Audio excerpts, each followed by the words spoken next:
Evet, dünden itibaren tabii dijital medyada, sosyal medyada da aslında diğer medyada da yani diğer görsel ve yazılı medyada çok tartışılan, konuşulan dünkü görüşme, zirve vardı. Siz nasıl okuyorsunuz bu mini zirveyi, Ankara'daki bu yakınlaşma, bir araya gelme, tokalaşma, bunu nasıl okumak gerekiyor? Evet, ben öncelikle bütün halkımızı ve Medya TV çalışanlarını buradan selamlamak istiyorum. Tabii mini zirve denebilir mi? Ondan çok emin değilim. Aslında ortaya çıkan görüntüler, fotoğraflar her yıl meclis açılışında, resepsiyon dönemlerinde yaşanan görüntülerden farklı değildi. Tabii geçen yıl 1 Ekim'de Devlet Bahçeli'nin DEM Parti sıralarına giderek tokalaşmasıyla beraber sonrasında derinleşen bir süreç söz konusuydu. Bu yönüyle belki Erdoğan'ın DEM Parti sıralarına gitmesi ve sonrasında da Meclis Başkan Odası'ndaki buluşmada DEM Parti heyetiyle birlikte buluşması önemsendi. Fakat biliyoruz ki yani aynı görüşmelerde veya aynı tokalaşma resmi içerisinde sürece kategorik olarak karşı olan İYİ Parti ve onun temsilcileri de vardı. Dolayısıyla bu tarz sembolik buluşmalara gereğinden fazla anlam yüklemek, gerektiğinden fazla önem atfetmek doğru değil. Biz başından beri hep şunu söylüyoruz. Yani barış siyaseti böyle bireysel inisiyatif veya görsel bir takım resimlerle değil, gerçek anlamda barışın kurumsallaştığı, barış siyasetinin yasallaştığı ve mekanizmalara kavuştuğu kriterler üzerinden ele alınmalıdır. Bu yönüyle baktığımızda bu bir yıllık süreç içerisinde ciddi yetersizliklerin olduğunu ifade etmemiz gerekecek. Şimdi tabii oraya geçmeden önce Bir yıl önce evet. işte Devlet Bahçeli'nin hani vermiş olduğu o fotoğraftan sonra Sayın Öcalan'ın Demokratik Toplum ve Barış çağrısını yapması, sonrasında Fesih Kongresi'nin toplanması, fesih kararının alınması ve silah yapma merasiminin ortaya çıkmasıyla birlikte Türkiye'de ana akstaki siyaset savaş yörüngesinden barış yörüngesine oturtulmuş oldu. Evet. Yani özellikle Kürt tarafının bu konuda çok ciddi çabaları oldu.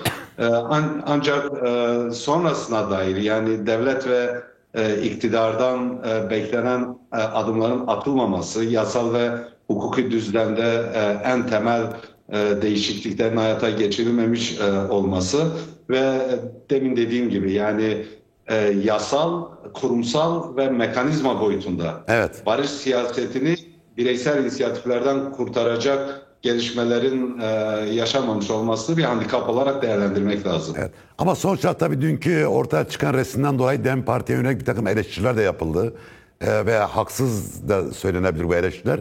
Bunları nasıl okumak gerekiyor? Neden bazı kesimler işte diyelim ki Recep Tayyip Erdoğan'la DEM Parti eş başkanlarının tokalaşmasını ve da bir resim vermesi bu kadar abarttılar sizce? Burada bir korku mu var, bir endişe mi var? Veya burada başka bir Kürtlere yönelik bir şöyle söyleyeyim, Kürtlere yönelik sürekli bir kuşku olan şüpheli yaratma hikayesi mi söz konusu burada? Evet, yani bu tespitiniz çok doğru. Hani Kürt siyasi hareketinin aldığı pozisyona göre sürekli eleştirel pozisyonda kendini konumlandıran ve aslında süreç karşıtlığını da doğrudan ifade edemediği için güncelde ortaya çıkan gelişmeler üzerinden teorize etmeye çalışan kesim var, bir kesim var. Bu yönüyle bunlar sürekli açık aramakta ustalaşmış durumdalar ve deyim yerindeyse sürekli tetikte bekliyorlar. Tabii ortaya çıkan resmin çok abartılı olarak sunulması sanırım işte dün itibariyle ortaya çıkan siyasi mesajlardaki dozla ilişkilendirilerek biraz değerlendiriliyor. İçeriye baktığımız zaman dün Meclis Başkanlığı yapmış olduğu konuşmada yani sürecin yasal boyutuyla ilgili atılacak adımları yine eski ezberlere dönecek şekilde gerçekçi olmayan koşullara bağlaması, ana dil eğitimiyle ilgili bir takım olumsuz çağrışımlar yapan çıkışlar yapması, Erdoğan'ın da sizin dediğiniz gibi o bölgesel anlamda Kürt meselesiyle ilgili eski ezberleri yeniden gündemleştiren o dejavu söylemine başvurması ortaya çıkan o görsellikle hani 180 derece çelişen bir durum yarattı. Bu anlamda hani Kürt tarafında da siyasi muhtevayla görsel resmin çelişkisi üzerinden dünkü o resim anlaşılmaya çalışıldı. Bu anlamda ortaya çıkan kaygı, endişe, soru işaretleri, endişeleri biraz anlaşılır da bulmak lazım. Bu konuda siyaset kurumunun da biraz daha özenli olmasında fayda var. Yani siyasi muhtevayla beden dilini veya dışarıya verilen görsel resmi böyle bir kuyumcu terazisinde tartarak o şekilde kamuoyuyla buluşturmakta fayda olduğu kanaatindeyim. Onun dışında yani dediğim gibi her yıl meclis resepsiyonunda ortaya çıkabilecek görüntülerden daha fazla bir anlam yüklemek doğru değil. Evet. Yani burada hepimizin barışın temel dinamikleriyle ilgili o kurumsallaşma düzeyine, yasal boyutuna ve ortaya çıkan mekanizmalarına yoğunlaşması gerekiyor. Şimdi bir yıllık bir süre geçti Cahit Bey. Bir şey daha sorabilir miyim bu konuyla ilgili? Belki yapılan şeyler var. Bir şey daha sorabilir miyim? Çünkü onu konuşacağız. Yani yeni bir aşama nasıl geçecek bu süreç? Bu bir yılda ne olup bitti? Bu konuyla ilgili bir şey daha sormak istiyorum. Çünkü siz son derece tecrübeli bir siyasetçisiniz ve yakinen de biliyorsunuz Erdoğan'ın hareket tarzını. Acaba burada Erdoğan tıpkı Amerika'dan meşruiyet alma meselesi Türkiye içinde de bu meseleyi kullanıyor olabilir mi? Yani hem muhalefeti paralize etmek hem kendinize yeni meşruiyet alanları yaratmak için dünkü meclis açılışını bu anlamda kullanmış olabilir mi sizce? Ben dikkatli olunması gerekir derken tam da onu kastediyorum. Evet. Erdoğan bu sürecin tamamını biraz kendi siyasal çıkarlarına tahvil ederek, havale ederek sürdürmeye çalışıyor. Yani ortaya koyduğu söylemlerden davranış tarzına kadar her şeyde böyle bir siyaset mühendisi çalışması olduğunu görebiliriz. Dün ana muhalefet partisi kendisi açısından anlaşılır gerekçelerle meclis toplantısına katılmadı. Yakın dönemde de Amerikan ziyaretinde ortaya çıkan bir meşruiyet tartışması vardı. Dolayısıyla dünkü fotoğrafla Erdoğan hem o dışarıda işte bir şekilde kamuoyunun tartışma noktasına giren, kamuoyunun radarına giren o meşruiyet tartışmasını gölgelemek istedi. Hem de ana muhalefet partisinin mecliste olmamasının getirmiş olduğu o handikapı devreden çıkarmak istedin. Aslında dün tartışılması gereken temel şey şuydu. Hani bir yıldır bir süreç konuşuluyor. Evet. Bu sürecin ana aksında demokratikleşmeyle ilgili adımların atılması merkezde yer alıyor. Türkiye'de ciddi bir reformizasyon sürecine ihtiyaç vardı. Beklentiler o yönlüydü. Reformizasyonla birlikte Kürt meselesinde de demokratik entegrasyonu yaşama geçirecek adımlar atılmalıydı. Şimdi bunlar yapılmadı ve otoriter uygulamalar devam ettiği için işte son seçimde birinci parti çıkmış, Cumhuriyet'in kurucu partisi konumunda olan ve bu otoriter uygulamalardan da doğrudan etkilenen ana muhalefet partisi Türkiye Cumhuriyeti tarihinde ilk kez görüldüğü şekliyle meclis oturumunu boykot etmiş oldu. Erdoğan bu fotoğraflar üzerinden kamuoyunun çokça tartıştığı bu fotoğraflar üzerinden tam da böylesi bir tablonun tartışılmasını görünmez kılmak istiyor. Algıyı biraz oraya odaklamak istiyor diye yorumluyorum. O nedenle hani bizim siyasetimizin de bu konularda mümkün olduğunca yani bu tarz algı yönetimlerine karşı daha dikkatli, daha özenli bir yerden yaklaşmasına fayda var kanaatindeyim. Daha soğukkanlı olmak gerekir diyorsunuz bence de. Şimdi tabii bu süreç meselesi, yani şimdi Barış ve Demokratik Toplum süreci veyahut da konuştuğumuz bu mesele bir yıl sonra, tabii özellikle 27 Şubat'ta Kürt Halk Önderi Sayın Abdullah Öcalan'ın yaptığı çağrı sonrası yaşanan birçok gelişme sonrası artık yeni bir aşama geçilmesi konuşuluyor. Sizce süreç yeni bir aşama doğru ilerliyor mu? Veya bunun simptomları var mı? Çünkü yani meclisteki kurulan komisyonun başkanı, siz de az önce söylediniz, tam da süreç karşıtı bir takım şeyler söyledi. Yani işte hukuk ve siyasal zeminin oluşturulması tekrardan yeni olmaması gereken şartlara bağladı. Şimdi sürecin geldiği aşamayı çok fazla detaylandırmadan böyle bir tekrar etmekte fayda var kanaatindeyim. Evet. Yani aradan bir yıllık bir süre geçti. Her şeyden önce hani bu dönemde silahların ve ölümlerin kasvetli gölgesinden fikirlerin ve umutların ışığına toplumun gelmiş olmasını önemsemek gerekiyor Cahit Bey. Bu ara dönemde çatışmalı süreçten kaynaklı can kayıplarının yaşanmamış olması sürecin önemli kazanımıdır. Burada tabii bu bir yıllık süreçte olumlu olarak yorumlayabileceğimiz gelişmeler var. Bunlar işte diyalog ve müzakere anlayışının yeniden güncellenmesi, tecritin kısmen yumuşamış olması, Sayın Öcalan'ın siyasi pozisyonunun yeniden ülke ve bölge denkleminde görünür olması, Sayın Öcalan'ın kendi halkıyla ve hareketiyle koparılmış olan o kanalların yeniden açılmış olması, bunlar yadsıyamayacağımız kadar önemli gelişmelerdir. Evet. Yani bu bir yıl süre içerisinde sürekli olumsuz bir algı üzerinden yaklaşmak yerine bu ortaya çıkan her bir adımın önemini de sürekli hatırlatmak gerekiyor.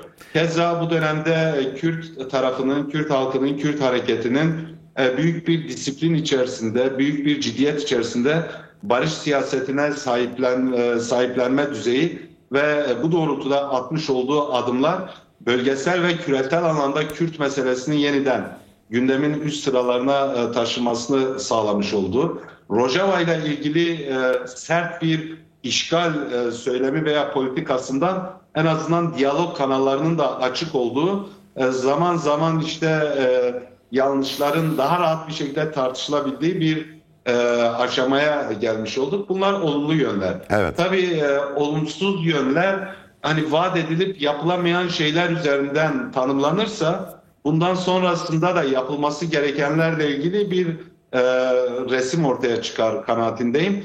Örneğin bu süreç başlarken işte Sayın Bahçeli Sayın Öcalan fesli çağrısını yapsın, sonra gelsin mecliste konuşma yapsın dedi. Yani bu çağrının ciddiyetine denk düşecek adımlar atılmadı. Umut hakkıyla ilgili bazı hususlar dillendirildi.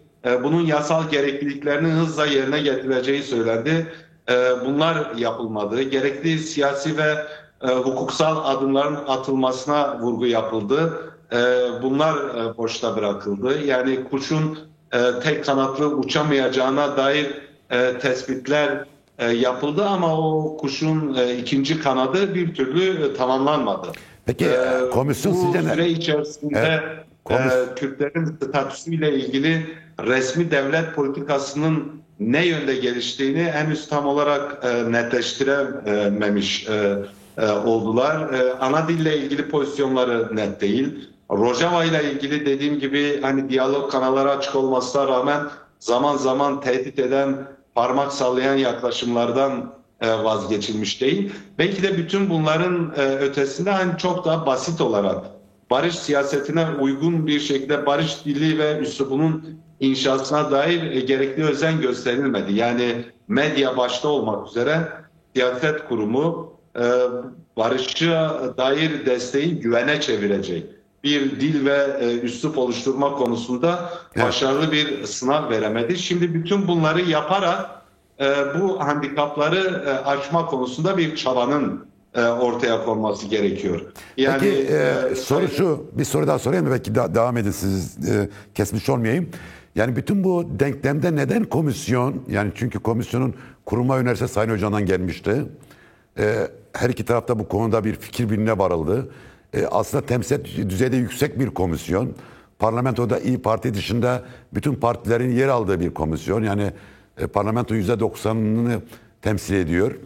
Bu komisyon neden İmralı'ya gitmek konusunda bu kadar ayak diretiyor? Özellikle AKP kanadı bu konuda olumsuz bir tavır içerisinde sizce? Şimdi ben demin yapılmayan hususlardan bahsederken biraz bu sorunun cevabını da vermiş oldum. Evet. Yani işte Sayın Öcalan'ın mecliste konuşması ve umut hakkıyla ilgili bir çıtadan bugün Meclis Komisyonu'nun İmralı'ya gidip gitmemesini tartışıyorsak burada ciddi bir tabii niyet sorgusu kaçınılmaz oluyor. Yani son 50 yılda işte bu savaş sürecinin getirmiş olduğu yakıcı gerçeklik içerisinde Sayın Öcalan'ın barış çabaları ortadayken son 30 yılda adeta iğneyle kuyu kazarcasına bir barış paradigması oluşturarak bir taraftan Kürt halkını ve Kürt hareketini, öte taraftan da yani 100 yıldır idam ve katliam gerçekliği üzerinden Kürt meselesini çözmek isteyen devleti dönüştürme gücü ortadayken şimdi barışla ilgili bir çalışmada Meclis Komisyonu'nun bundan imtina etmesi anlaşılır bir şey değil. Zaten güncelde de Sayın Öcalan demokratik toplum ve barış çağrısı olmasa, barışla ilgili bu kararlı tutumu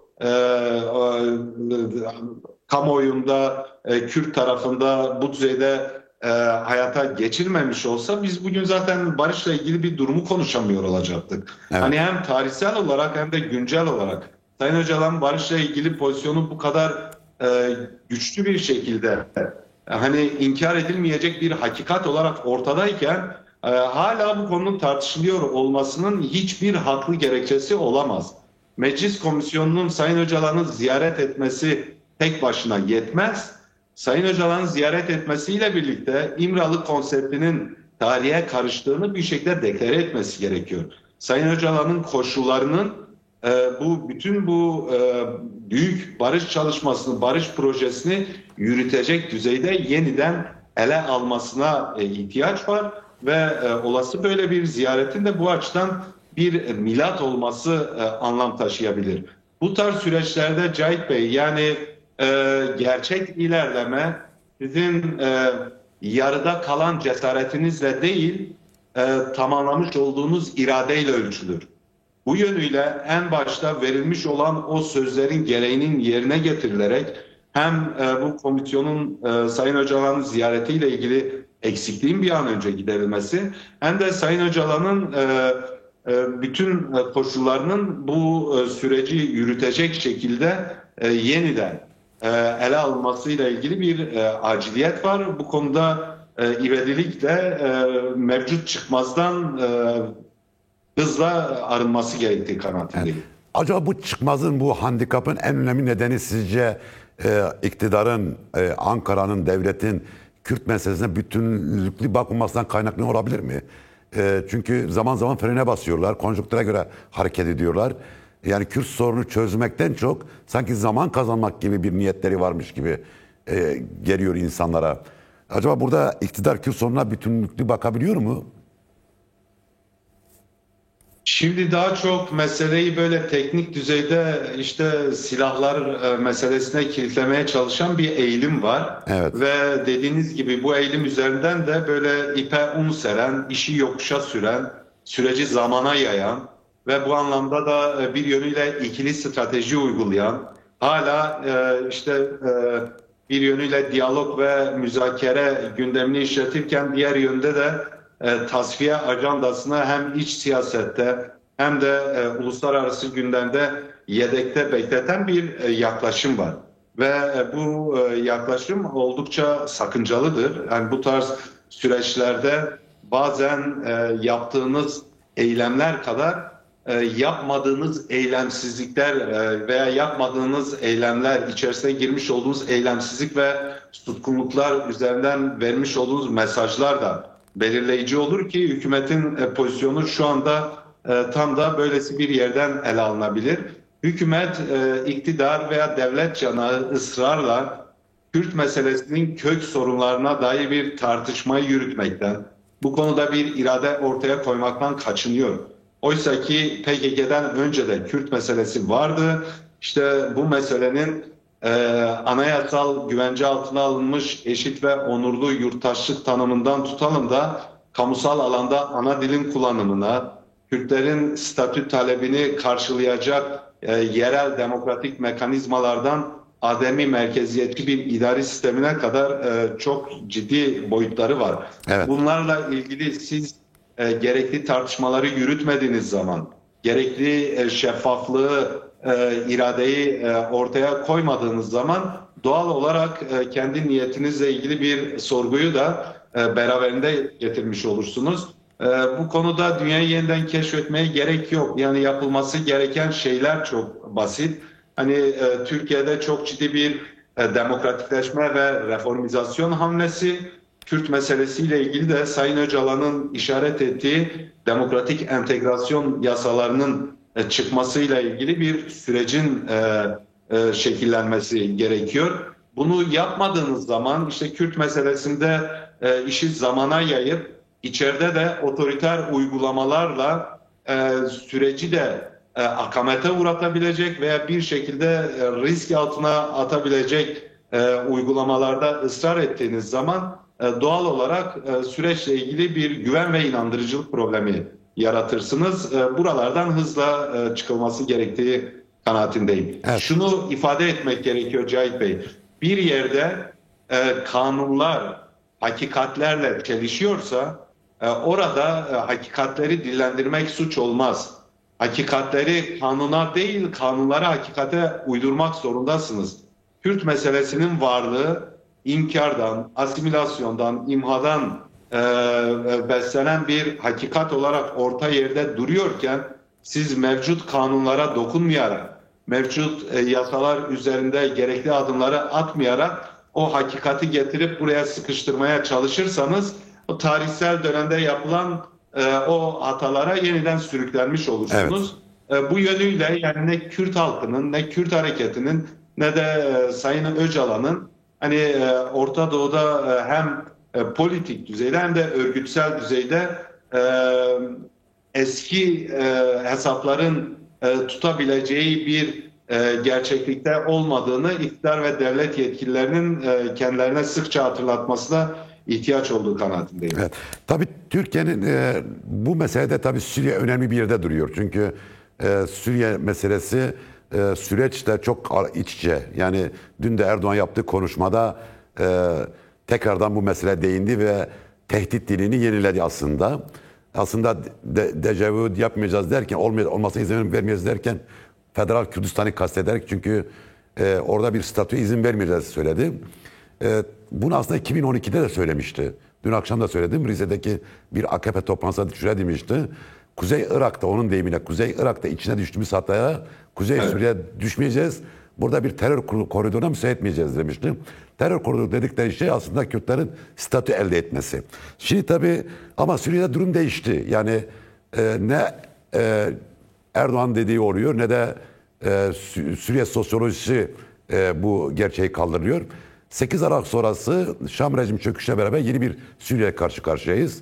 Biliyoruz ki şu anda Şam'da bulunan HTŞ yönetimi Suriye'nin ekseri çoğunluğu temsil etmiyor. Bir meşruiyet sorunu var. Ve herkesin üzerine anlaştığı ve hatta bir şekilde kabul ettiği mesele Suriye'nin ademi merkeziyetçi bir yapılanmaya gitmesi. Yani Türkiye'nin dışında herkes hemen hemen 3 aşağı 5 yukarı böyle bir fikriyat ileri sürüyor. Şimdi Ankara bu konuda bir makas değişikliğine gidebilir mi sizce? Yani giderse Türkiye ne kazanır ne kaybeder? Gitmesi gerekir. Yani bugüne kadar izlediği politikanın hem Türkiye'ye kaybettirdiği hem de Suriye'deki mevcut sorunları derinleştirdiği ortada. Yani bu Ankara sürekli olarak orada Kürtler kazanım elde etmesinin üzerinden bir politika belirlerse ve burası üzerinden o politikayı hayata geçirmek isterse bu aynı zamanda içeride yürüyen süreci de ciddi bir baskı ve risk altına almış olur. Kürtlerin kazanımını tehdit parantezinden çıkarmak gerekiyor. Yani bu hem Rojava'da hem de diğer dört parçada Kürtlerin yaşadığı coğrafyada Türkiye'nin değiştirmesi gereken politika olarak yeniden kodlanmalıdır. Bugüne kadar işte e, meseleyi barış masasına getiren, işte barışa güç veren, bu yönlü yapıcı bir rol oynayan bir tutum belirlemektense hep tarafını Kürtlere karşıt konumunda belirleyip ona göre siyaset izleyen bir iktidar ve devlet pratiğiyle karşılaştık. Yani en son hatırlarsanız Esad rejimi devrilmeden önce de neredeyse kardeşim Esad parantezi açılacaktı. Evet. İşte Kürtler orada kazanım elde etmesin diye 1 milyonun katili olarak ifade ettiği bir rejime, yönetime işte el uzatan bir çelişki içerisine girdiler. Şimdi güncelde de HTŞ yönetimiyle ilgili mevcut durumları o. Bir kere HTŞ yönetiminin hani hem geçmişinde hem de güncelinde ne olduğu ortada. Yani yakın dönemde Alevi halkına, Dürzi halkına yaptıkları katliamlar, işte Kürtlere savurduğu tehditler ortada. Bu yönetim her yönüyle yani ideolojik olarak tekçi, işte dinci, başkalarına yaşam hakkı tanımayan, kadını yok sayan, doğayla ilgili, insan yaşamıyla ilgili herhangi bir hassasiyeti bulunmayan, bu anlamda da büyük bir meşruiyet sorunu yaşayan bir yerde bulunuyor.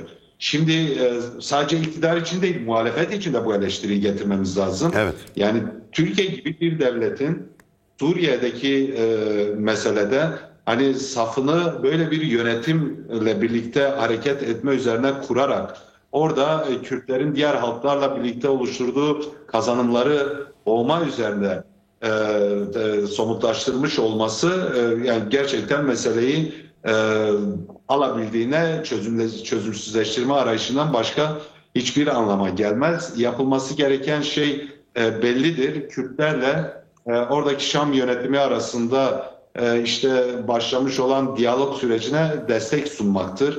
Yapıcı düzeyde katkı sunmaktır. Şam yönetiminin, Şam rejiminin diğer bütün halkları, diğer bütün inançları, kimlikleri yani sadece Kürtler nezdinde değil, Suriye'deki bütün farklılıkları inkar eden ve onları deyim yerindeyse ortadan kaldırmaya çalışan anlayışına karşı demokratik bir anayasa temelinde yeni bir demokratik cumhuriyetin, demokratik Suriye Cumhuriyeti'nin şekilleneceği bir eksende ele almasıdır. Eğer yaklaşım bu olursa bu içerideki süreci de büyüten, besleyen, destekleyen bir işlev görebilir. Ama yaklaşımın bu olmaması durumunda yani oradaki Kürtlerin kendi kazanımlarını, kendi can güvenliklerini, diğer halkların hani umut bağladığı sigorta işlerini getirip böylesi tekçi anlayışlara teslim etmesini beklemek de hiç gerçekçi durmuyor açıkçası. Evet. Çok teşekkürler. İdris Baruken programa katıldığınız, görüşlerinizi bize paylaştınız. Çok sağ olun. Var olun. Size iyi akşamlar diliyorum. Ben teşekkür ediyorum. İyi yayınlar diliyorum. Çok sağ olun. Teşekkürler.